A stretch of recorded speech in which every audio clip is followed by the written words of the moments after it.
Welcome to the Church of Jesus Christ. Welcome to the Tuesday Nighters. Welcome to the book club. That brings great joy to say all three of those. Um, our book club is a group that's been together for quite some time, probably 4+ years. The book club has been together a year and a half now. We shifted to what's called the book club, which is a weekly study of one chapter, hopefully, and a discussion of that later. So this is suggestion box number 14. Tonight is Mosiah 4. This is the third installment, if you will, of King Benjamin's dissertation. And I just want to say, before I say anything else, please keep Brother Jim Miller in prayer. I didn't see him on with us. I know he had some visits, doctor visits this week, and I'm not certain where he is. And the only reason I say that is he loves King Benjamin, and so he would be here if he could. So keep him in your prayers if you would. Here's what you've done: 272 chapters, 6,870 verses. We're just 11 short of 190,000 words, 147 hours. That's a whole lot of spiritual talk. Our intention week after week after week is to fill our hearts, fill our souls, fill our spirits, fill our hearts, fill our minds with things of God. And I hope it's working for you. It certainly is for me. And I thank each one of you for that. Again, a smaller snapshot, but this is the entirety of where you've journeyed over those last 88 weeks. All right. Mosiah 4, one chapter, 30 verses, 1,603 words. That's what you read this week. Now, tonight, before we jump into our specific chapter, we're going to start with a strange trio: King Benjamin, Billy Joel, and Sigmund Freud. Last week, in the third chapter of Mosiah, King Benjamin stripped man down to the most basic of our condition: an enemy to God. He pointed to the core disposition of every single one of us, the natural man. This is who we are prior to meeting God. This is who we are before our conversion. This is who we might become, or at least revert to. O foolish Galatians, who hath bewitched you? So we know that we can also step back to that natural man. We can go back to depending on the natural man rather than the new man or the spiritual man. So this is who we are at our core. And what it really means is all of us are at war with God. We don't believe it about each other unless we get a little judgy, but we know it about ourselves. And we find ourselves trying to hide that. But I'm telling you, what we have in common is that the natural man is an enemy to God, created to fail, intended to succeed. I recall the first time I heard Billy Joel's song "The Stranger." I think it was the year after I was baptized. It was 19, if I'm right, it was 1977. And it's a song about the stranger inside all of us.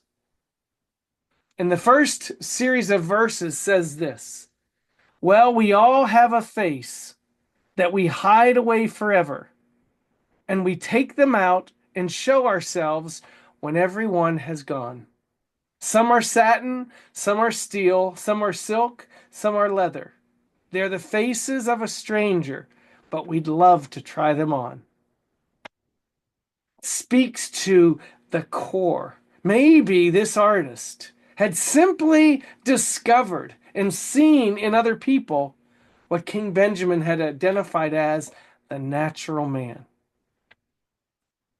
We cannot hide him, but we attempt to at all times.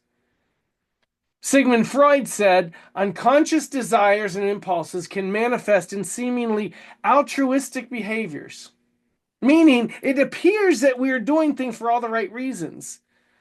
But he gave in to good deeds might actually be born in self-serving purposes. I've confessed that sin to you about myself. I let someone in in traffic and they don't say thank you. I let them in out of the goodness of my heart, or was it out of the goodness of my heart? I expect a reward. So we find that maybe there are self-serving purposes even in our best deeds, because the natural man is an enemy to God. Maybe the doctor psychoanalyzed, most of you know he was the father of psychoanalyzing, but maybe the doctor psychoanalyzed the natural man as our unconsciousness.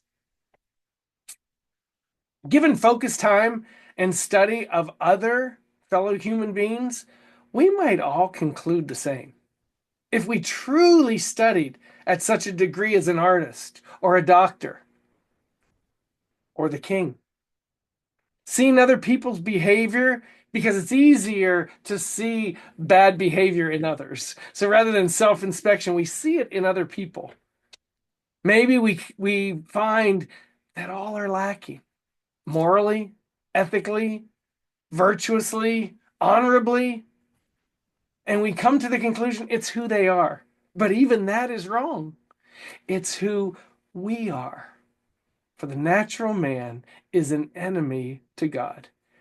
That's where King Benjamin awakened his people last week. That's what caused the reaction that we began with in Mosiah 4. King Benjamin obviously reached his audience, his listeners. And the evidence was clear. They fell prone to the ground after they heard him speak. After that third chapter, what you read in those first two chapters, they fell to the ground in reaction. They repented. They were filled with the Spirit of God. They believed in Jesus Christ. They believed in Jesus Christ 125 years before he was born. They were joy-filled. They were forgiven. They were ready for more. So King Benjamin continued. Now, for time purposes tonight, I'm going to take King Benjamin's concluding message and give you a quick overview of those 27 verses, 4 through 30. And here it is in a quick blip, if you will. Little bursts of what you read. God's goodness. Awakened followers understanding their nothingness and their worthlessness next to his goodness. They were fallen spiritually, yet saved. They found salvation. They knew they had found salvation, it says. They had a belief in God, that same God who created everything. What God knows, man doesn't. They felt atoned. They were humbled. They submitted. They tasted his love. They were told to remember what they were experiencing in that moment always. They were told to compare God's greatness to our nothingness forever. To rejoice always. To remain in remission. To grow in knowledge. To live peaceable lives, to live justly, to feed the hungry, to help the lost find God. Teach them, he said, by example. Love them, serve them, give to beggars. Acknowledge that we ourselves are beggars.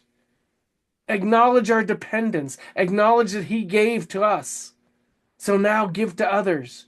Don't judge the beggars. Align behavior with wants, and let those wants be predicated on spiritual desires. Live guilt-free. Give, feed, clothe, visit, administer. Abide according to God's wisdom. Return kindness for God's kindness that he gave to us. Give it to others. Explore the ways that we can sin and then avoid those. Be cognizant of your errors. Watch yourselves. Watch your thoughts. Watch your words. Watch your deeds. Do good. King Benjamin's address had his people queued up to continue hearing the message of God. They weren't simply readied with their ears, but also with their hearts and their souls, even to their very spirits. The word said this in the first verse: they had fallen to the earth, for the fear of the Lord had come upon them.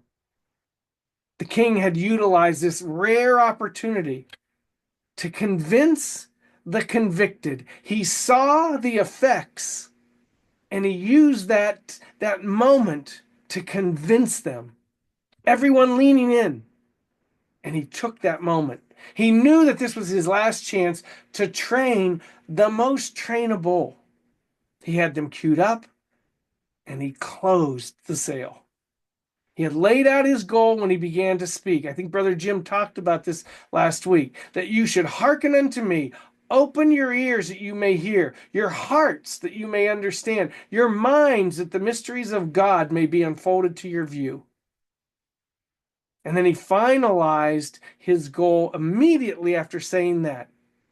I tell you these things, he said, that you may know that I can answer with a clear conscience before God this day. Was that an indicator that he soon passed? We learned that in, I think, the 6th chapter. So I'm sure we agree. King Benjamin achieved his purpose in his entire life, and certainly in this critical moment when he spoke to his people.